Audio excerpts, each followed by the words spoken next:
समूह 15 के तत्व के यौगिकों के संदर्भ में हम लोग पढ़ रहे हैं अमोनिया के बारे में, इसके बनाने की भी और भौतिक गुणों का वर्णन हो चुका है।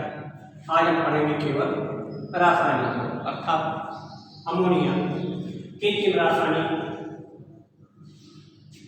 पदार्थों से क्रिया करके कौन कौन सी यौगिक किन किन रासायनिक अणुओं से क्रिया करके कौन कौन सा यौगिक होता है। हमने बताया था भौतिक गुण में कि जल में विलय, जल से ये क्रिया देख लेते हैं। जब से क्रिया जल में विलय होकर के ये भी क्षारीय विलय बनाती है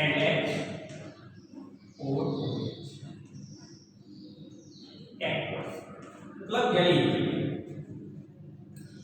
जब अमोनिया को जल में प्रवाहित करते हैं तो यह अमोनियम हाइड्रोक्साइड बनाती है, जल में घुल जाती है और जलीय विलयन बनाती है जो दुर्बल क्षार है।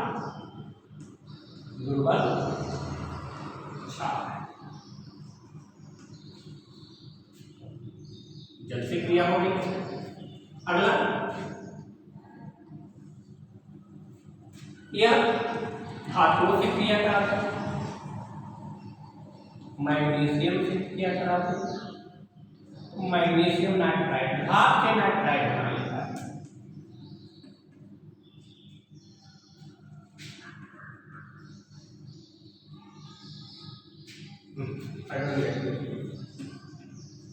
मैग्नीशियम नाइट्राइड बना लेता है। बैलेंस कर लीजिए, आप डी मैग्नीशियम तो 3 हो जाएगा, यहाँ तो नाइट्रोजन तो 2 हो जाएगा, यहाँ 3 आप एल्यूमिनियम से क्रिया करके ये एल्यूमिनियम नाइट्राइड बना लेता है।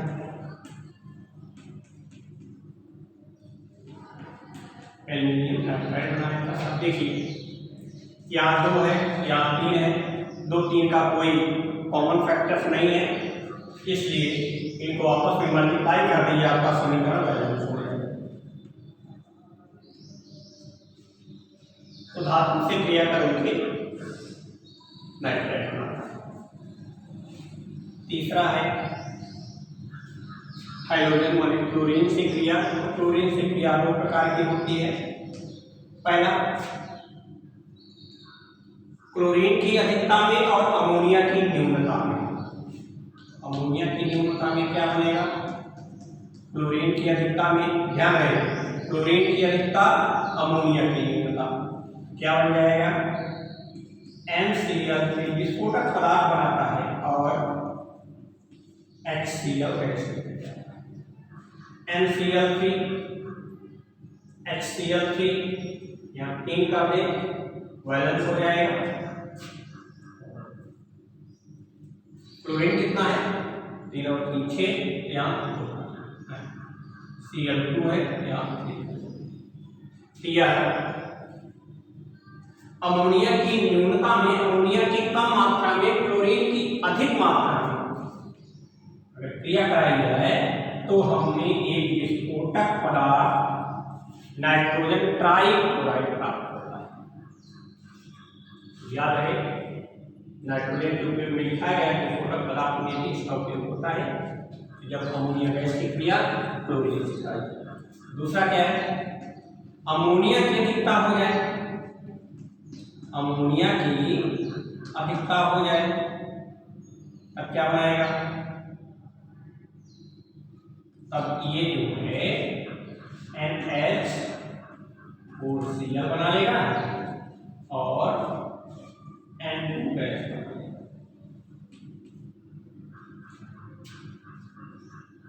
यहाँ पर 8 अमोनिया के मॉलिक्यूल दिए हैं, तो यहाँ 6 अमोनियम क्लोराइड बन जाएगा और 6 क्लोरीन है, यहाँ 3 क्लोरीन, अर्थात क्लोरीन की मात्रा पूर्ववत, लेकिन अमोनिया की मात्रा जो है, अमोनिया की अधिकता में यह नाइट्रोजन गैस देता है और अमोनियम क्लोराइड बना देता है। तो सीधी सी बात है, हमने कहा था किसी भी नाइट्रोजन युक्त यौगिक को किसी केमिकल से क्रिया कराते नाइट्रोजन गैस भी प्राप्त हो सकती है। तो नाइट्रोजन गैस निर्माण में आप लोग इस रिएक्शन को भी लिख सकते हैं कि अमोनिया की अधिकता में क्लोरीन गैस प्रवाहित करने पर हमें नाइट्रोजन गैस प्राप्त होती है बनाने की सामान्य विधि या सामान्य विधि में, क्योंकि प्रयोगशाला में अमोनिया क्लोरीन घातक है, दोनों मिलेंगे नहीं। क्यों? क्योंकि अगर हमारी मात्रा डिसबैलेंस हो गई तो विस्फोटक पदार्थ बन जाएगा और विस्फोट भी हो सकता है। खतरे को देखते हुए केवल साधारण रूप से आप लिखेंगे कि अमोनिया की अधिकता में क्लोरीन गैस प्रवाहित करने पर हमें नाइट्रोजन गैस प्राप्त हो जाती है। इस प्रकार से ये अमोनिया से क्रिया हो गई, अमोनिया हाइड्रोजन से क्रिया कर लिया गया और अब ये ऑक्साइडों से क्रिया करके क्या बनाएंगे, स्पेशली कॉपर ऑक्साइड। चलिए कॉपर ऑक्साइड से अगर हम क्रिया कराते हैं अमोनिया की तो हमें क्या मिल जाएगा, जल तो मिलेगा ही, शेष कॉपर अलग हो जाएगा, कॉपर अलग हो जाएगा Cu प्लस N2, यहाँ की नाइट्रोजन गैस प्राप्त हो जाएगी और पानी अलग हो जाएगा। बैलेंस कर लीजिए, 3 N2 बन रहा है इसलिए यहाँ 2 होना जरूरी है, 3 दूनी 6 हाइड्रोजन है तो 3 पानी का बनना जरूरी है, ऑक्साइड 3 है, जल में 3 ऑक्सीजन परमाणु है इसलिए यहाँ पर ऑक्साइड के भी 3 लेकर के यहाँ 3 लेकर के हम समीकरण को बैलेंस करें। तो कॉपर ऑक्साइड में जब अमोनिया गैस प्रवाहित की जाती है तो हमें नाइट्रोजन गैस प्राप्त हो जाती है। तो इस तरह से ऑक्साइडों के साथ भी ये जल का निर्माण कर लेती है। फिर आगे अगर हम ऑक्सीजन से क्रिया करावें, यद्यपि न जलती है और न जलने में सहायक है, लेकिन अगर हम ऑक्सीजन से क्रिया करावें तो कुछ इस प्रकार के पदार्थ प्राप्त होते हैं, NH3 प्लस O2 क्या मिल जाएगा, N2 मिल जाएगा और प्लस 3H2O मिल जाएगा। अब देखते हैं बैलेंस, एक ही शर्त पर यहाँ पर हम 2 ले लें और यहाँ पर हम 3/2 कर दें तो ये बैलेंस हो जाएगा। अगर नहीं बैलेंस है तो यहाँ 4 अमोनिया 2 से गुणा कर दीजिए, अपने आप सारा चीजें बैलेंस हो जाएगा। तो ऑक्सीजन की उपस्थिति में यह नाइट्रोजन गैस दे देता है और अगर ऑक्सीजन की मात्रा ज़्यादा हुई, ऑक्सीजन की मात्रा ज़्यादा हो गई तो ये क्या करेगा, नाइट्रिक ऑक्साइड भी बना देता है, NH3 plus H plus O2 क्या बना देगा, NO प्लस H2। आइए बैलेंस करते हैं, N है, ये सिंगल यहाँ है, निश्चित है कि इसके कम से कम 2 मोल ले लीजिए, यहाँ पर 2 मोल बन जाएगा और यहाँ पर 3H2 हो जाएगा, 3 2 5 बैलेंस करने के लिए हमें आप 3/2 अगर कर लें तब भी बैलेंस हो जाएगा। और अगर हमें पूर्ण रूप में रिएक्शन कराना है सब में 2 से गुणा कर दीजिए, 4NH3 5H2O 4NO plus 6H2O।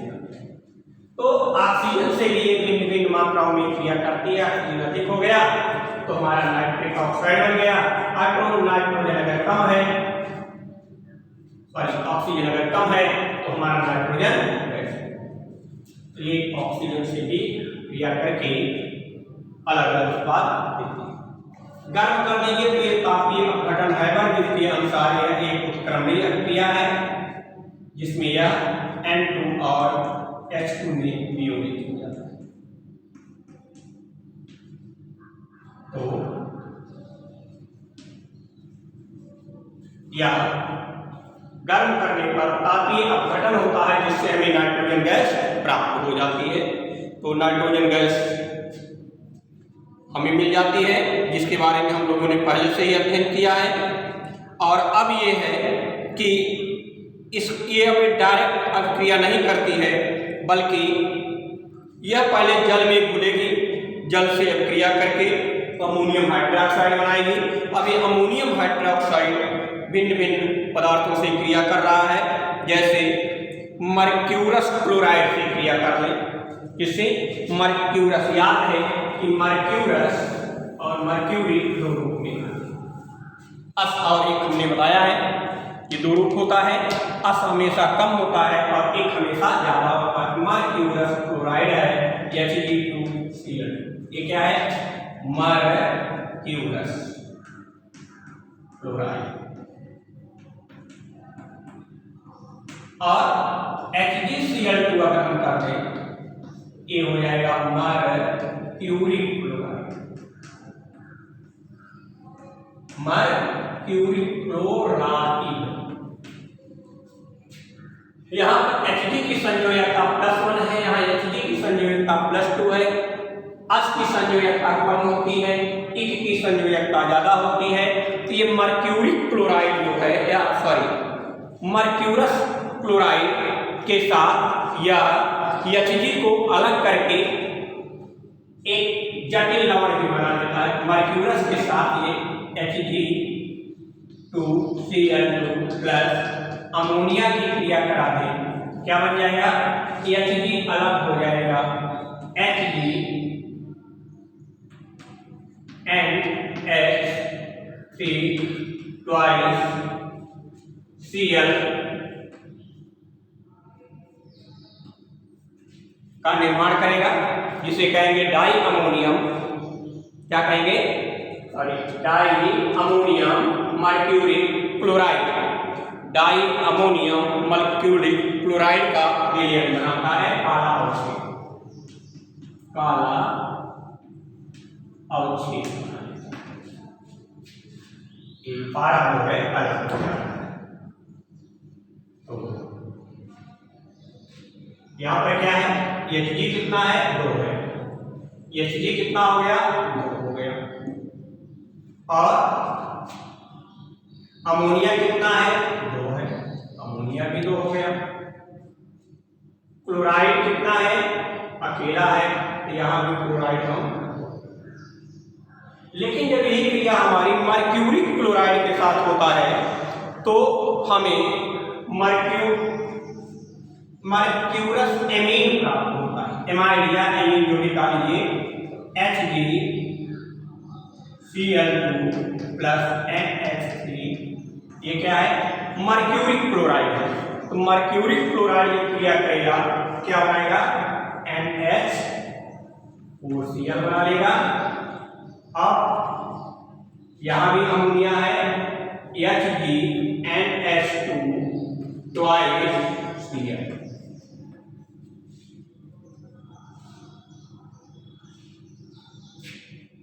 अब यहां पर हमने 2 ले लिया, तो NH4 अगर निकल गया तो बचा क्या? NH2Cl2 मीन्स, अच्छा अगर हम यहां से ट्वाइस हटा दें तब बैलेंस हो गया है। एक क्लोरीन यहां, 3 दूनी 6, 4 2 6 बैलेंस है। ये हमें लवण प्राप्त होता है, मर्क्यूरस एमाइड क्लोरीन का लवण प्राप्त हो जाता है। इस तरह से यह अवक्षेप कैसा था? काला था, लेकिन ये अवक्षेप कैसा है? सफेद। तो मर्क्यूरस क्लोराइड के साथ काला अवक्षेप मर्क्यूरिक क्लोराइड के साथ सफेद अवक्षेप देता है। दोनों के साथ यह जटिल लवण का निर्माण कर लेता है। अब एक और है नेसलर अभिकरण। नेसलर अभिकरण ये क्या है? यह एक रसायन है जो यौगिकों के परीक्षण में उपयोग में लाया जाता है। क्या कहलाता है कि पोटेशियम मर्क्यूरिक आयोडाइड का क्षारीय विलयन क्या कहलाता है, नेसलर अल्कर्मक का पोटेशियम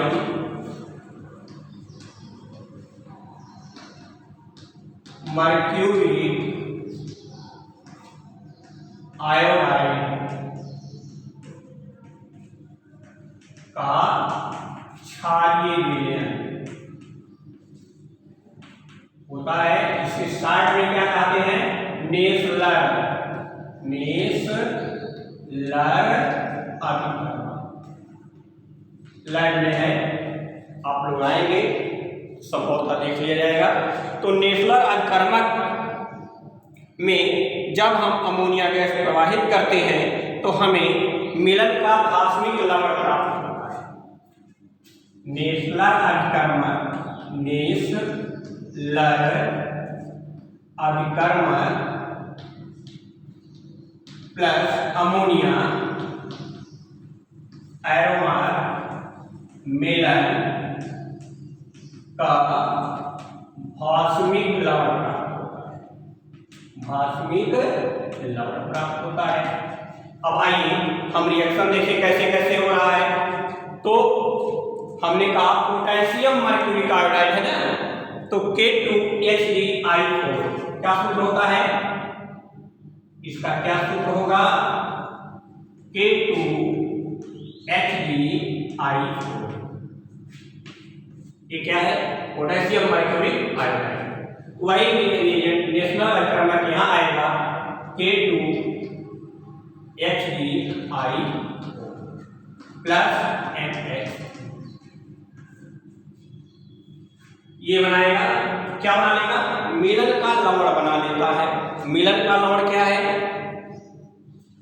इसका सूत्र है थोड़ा कॉम्प्लिकेटेड है, IHDOHD और NH। ये हमारा क्या है, मिलन का लवण है, ये मिलन का लवण है, मिलन का भास्मिक।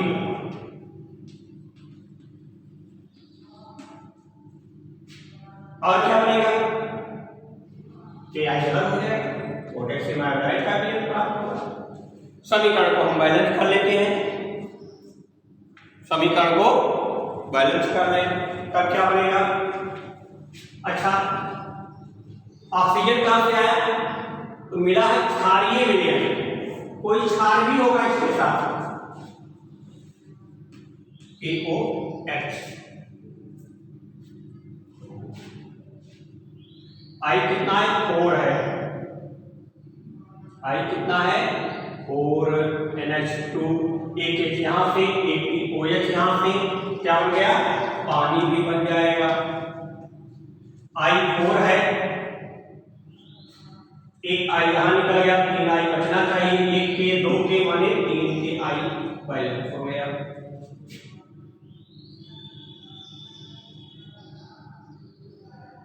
वो कहा गया, इसका मतलब कि और बैलेंस किया जाए, यहाँ 2 हो जाए, यहाँ भी 2 हो जाए,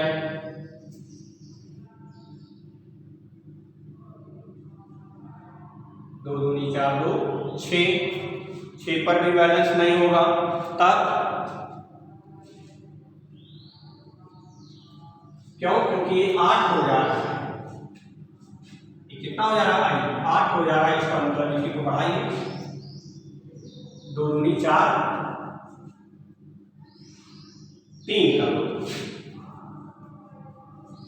4 3 7। अगर हम यहाँ 7 कर लें तो आई हमारा बैलेंस हो गया 4 3 7, यहाँ 8 है, 7 और 1 8, 4 3 7 7 की बैलेंस हो गया। अब 3 O है, 3 OH, 3 OH, 3 OH, एक O यहाँ से निकल गया, 2 O हमको और चाहिए, और वो तो कहाँ बन गया, इस तरह से मिलन का भास्मिक लवण प्राप्त हो जाता है।